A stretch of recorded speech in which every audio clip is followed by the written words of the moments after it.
Dori, maneno kuogelea. Assalamu alaikum. Assalamu alaikum. Oli oti? Ojabbi manyo olimba. Kweso kolikoze kusibulukuka.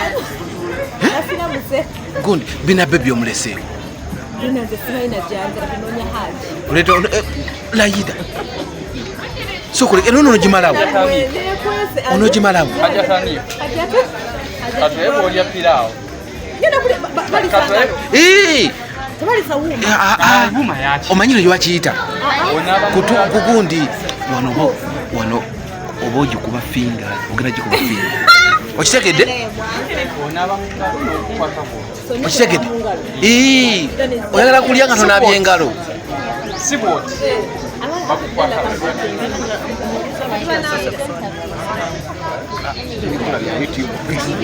gwe musiramu bw'osose ku lusaniya lw'abasiraamu onoonya haji kati kogwe kosoke ku lusaniya oyagala kulya abasajja ojja bbali alisoke oyagala kulya nabo nga tebadde oyagala kukola ki naye nga bakutereddeko magumba olimbwa oyagala basajja ebyo mujja bikolera ewamwe mu kyalo naye baaba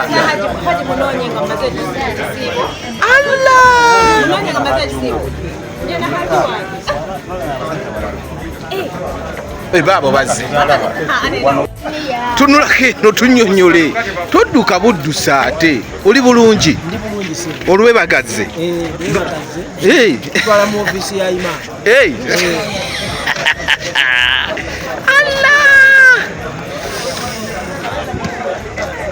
tolutolerako mu kkubo lujja kutuuka kati nkulabaawo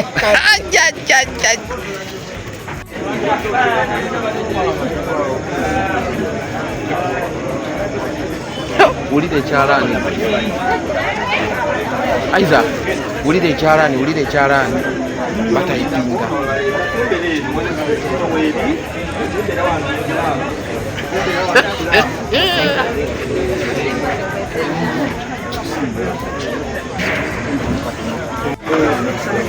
omwana peke yazabira bakyalikola asuka nagiwukwa laba byekiwe waliwe wali abaweebwa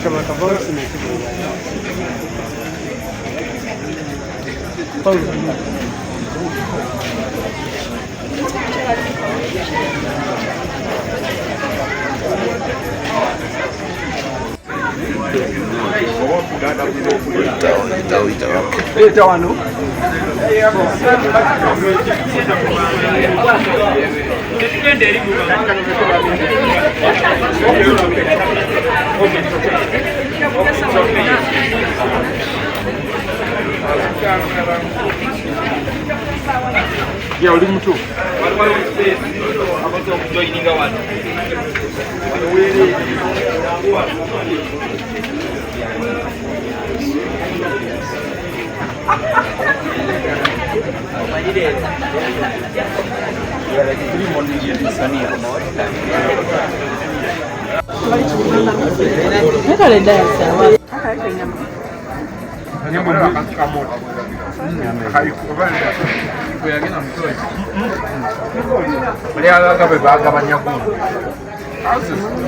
Laba omukono, laba omukono. Oh. Wano muzungu. Dori, maneno kwogerera. Assalamu alaikum. Assalamu alaikum. Oli oti? Ojja bimanya olimba.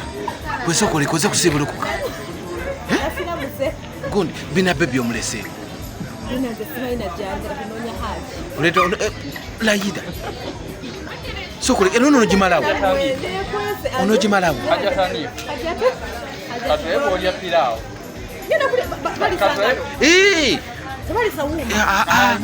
Omanyire gyewakiyita kugundi wano oba ogikuba finga ogenda gikuba finga okitegedde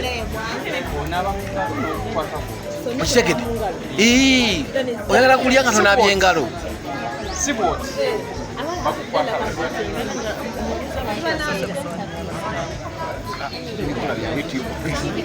gwe musiraamu gwosoose ku lusaniya lw'abasiraamu onoonya haji kati kogwe kosooke ku lusaniya oyagala kulya abasajja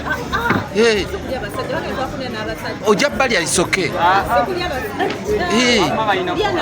oyagala kulya nabo kati obadde oyagala kukola ki naye nga bakuteereddeko magumba olimbwa oyagala basajja ebyo mujja bikolera ewamwe mu kyalo naye baaba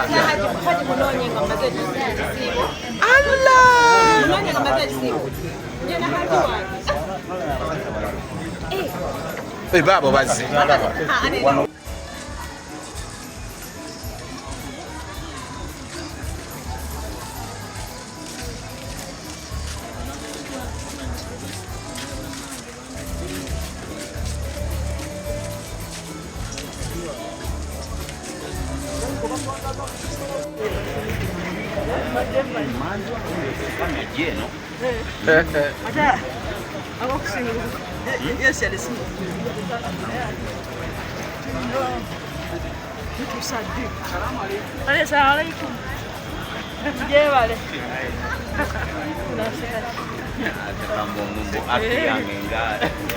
badde ebuze ebbanga ddene gyewasula eri nansana ani akisula sikibanyisulayo tebanagisulayo wadda wana ogenda okulanga kajiwa nnyo nosulako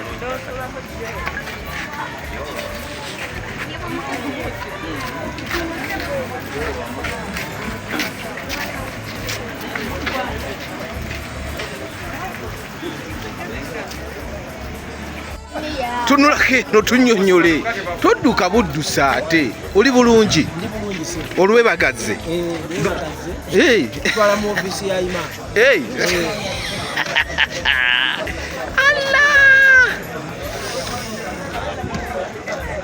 tolutolerako mu kkubo lujja kutuuka kati nkulabaawo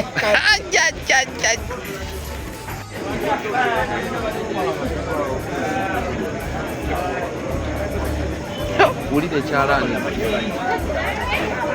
aiza wulira ekyalaani batayipinga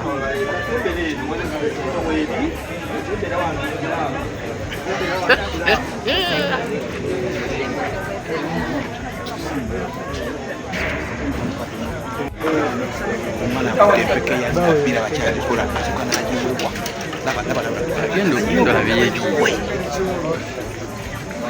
wali we wali abaweebwa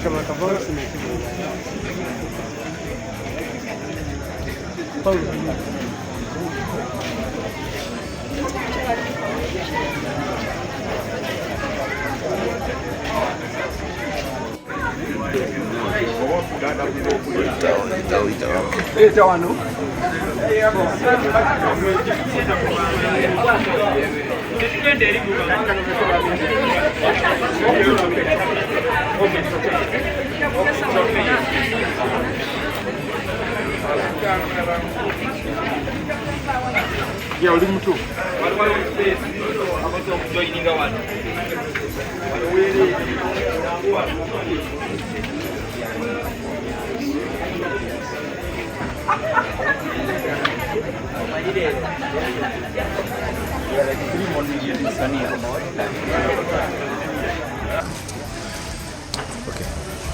You're going to introduce yourself first, then we go. Okay. Ramadan Kareem. My name is Hilda Biti. I'm the brand and marketing manager. Today we are here at the Wandagea Mosque to launch our Share Goodness campaign, key for this Ramadan season. And as part of the campaign, there are a couple of activities that we put together to share this season and this celebration in the Muslim community. Today, after iftar, after the prayers, we are inviting the entire public to come and enjoy Royco delicious meals at the Royco tent after the prayers.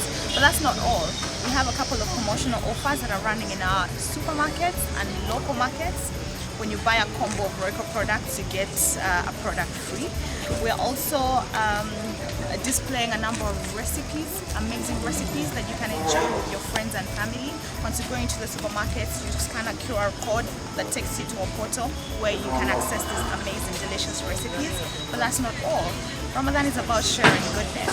So we've installed a couple of goodness donation bins in select supermarkets, and we're asking the public to join us to extend this goodness to the Muslim community.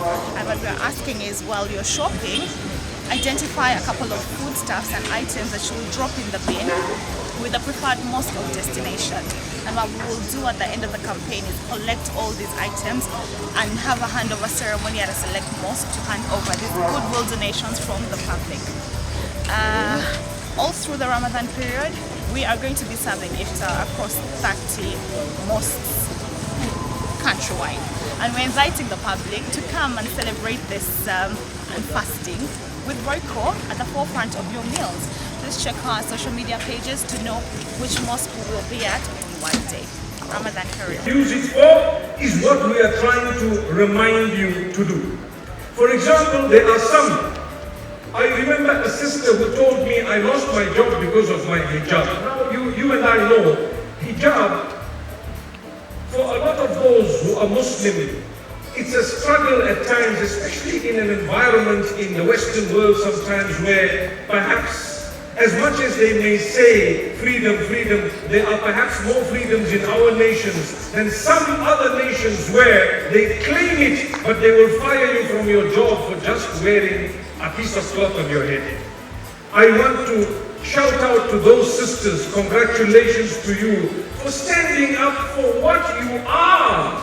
Just like it is a sacrifice to stand up for who you are, in whatever way it may be. I love the way I look, and I want to tell you, liberation, true independence, is to love yourself how your maker made you. With your hair, with your complexion, with your height, with your size, with everything that you have come with as a package. Learn to look in the mirror and say, I love myself the way my Lord made me. That is the day you have been released and you are independent. For as long as you are enslaved by wanting to look like someone whom you are not, you're not going to go very far in life. Learn to love yourself. This is me. Those who love me for who I am, I love you back. Those who don't, I used to say fly a kite. I've run out of kites. Don't fly anything, you can go to hell. How can you dislike a person that the Lord who made you has made? Brother, I love you how you are. I will not maltreat you based on what you look like and what you've chosen. I, for one, do not judge anyone who appears in front of me, no matter how they appear, because I want there to be hope. This is a person, they are being themselves. Am I being myself? Why should I swear them, insult them, and belittle them? If I need to guide them, because perhaps, maybe, I might want to tell them there is a better way that I believe that you can dress. It can happen sometimes. We have our children, young children are telling their parents, who gives you the right to tell me how I should dress?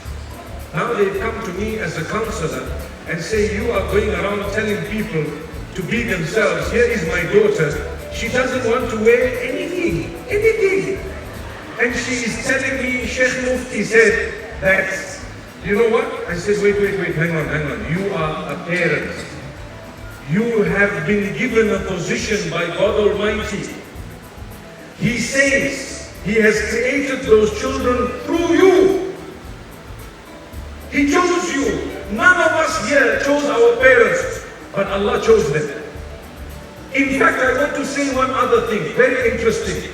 None of us are on earth because we asked to be on earth. Is anyone from amongst you here because you said you want to be here on earth? No. You were brought here by force. Am I right? In the same way you are going to go back by what? By force. Whether you like it or not, you have to go back. So who brought you? Someone. Who's going to take you back? The same someone. Who is He? The Creator. He chose a path for you to come on earth. Those who are connected to you have a right to guide you with love. Today we spoke about addictions. One of my colleagues, Brother Wael Ibrahim, spoke about addictions. What is he talking about? Losing yourself. Sometimes losing yourself. You lose focus from reality and you've now focused on something that is not real. When it gets to a point where you have unplugged from reality, then you are heading in a direction perhaps that is destructive. So if you are using social media to lead people astray, my brother, my sister, you need help. Even if you're making money out of it, that money will not be blessed because you are using the platforms that the Almighty has given you to lead people astray. Today we are struggling because we are living in an age of immorality. And when we say what is immoral, guess what? The answer of it is changing every year. There are things that were not acceptable last year that are becoming acceptable this year. And there are things that are not acceptable today. After a year or two, they will be more acceptable. And there are things that were considered totally taboo in the past. Today, it's considered recommended. Astaghfirullah. And sometimes there are things, for example, let me give you one quick example. Can I? In fact, there are a few things that have just come to my mind. Look, I tell you. My mother, my grandmother, I can never imagine them in a top and a trousers. Never. I'm not saying it's wrong to wear a top and a trousers, but it's how you wear it that would show the world that this is a different generation altogether, right? When they wore clothing, no one told them anything. But what was a norm there and what was considered taboo, what was considered wrong became considered as okay in the next generation. The problem is that when we move from here to the next one, what's going to happen?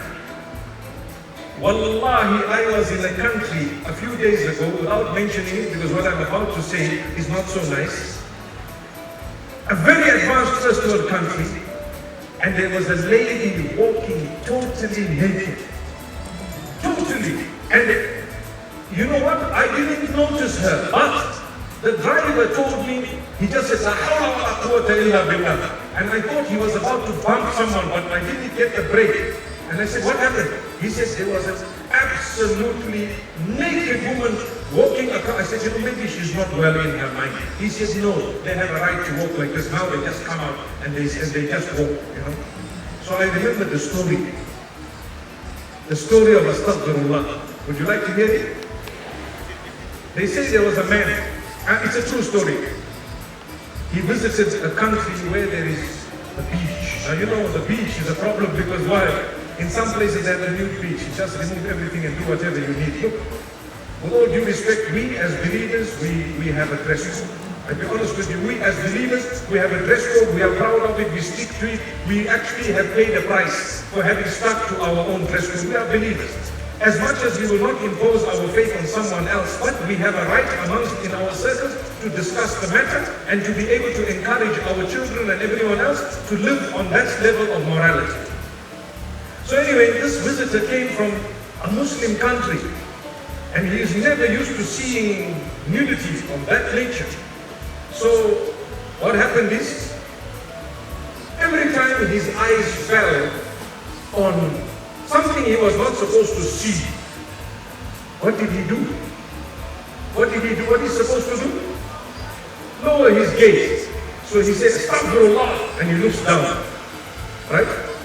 So the driver, he was quite surprised. Pleasant surprise. Astaghfirullah, he looks down.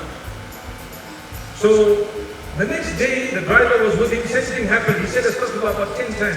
Astaghfirullah, Astaghfirullah. And then the driver noticed it started getting on the driver's tongue. So what happened is, on the third day, the driver saw something and he said, Astaghfirullah. This brother says, wait. So which means he started becoming accustomed to now looking. You lower your gaze once, you lower your gaze twice, you lower your gaze thrice, you lower your gaze 4 times. After that, what happens? It becomes tough. You and I are living in a time on earth where the East and the West have differed on the dress code. They have differed. And where certain cultures are trying to impose their worldview on the rest of the world, and saying that if you don't adopt this worldview, you are actually backward. We are here to tell you, please stick to your own morality and your values and hold them dear and close to you. Because those that were taught by Jesus and Muhammad sallallahu alayhi wasallam and Moses, may peace be upon them all, are morals and values that are very high. They will carry you into the hereafter, into paradise. Whereas there are chunks of people who don't even believe that there is a hereafter, and we tend to follow them. Where is Muhammad in your life? Where is Jesus in your life? Where is Moses in your life? May peace be upon them all.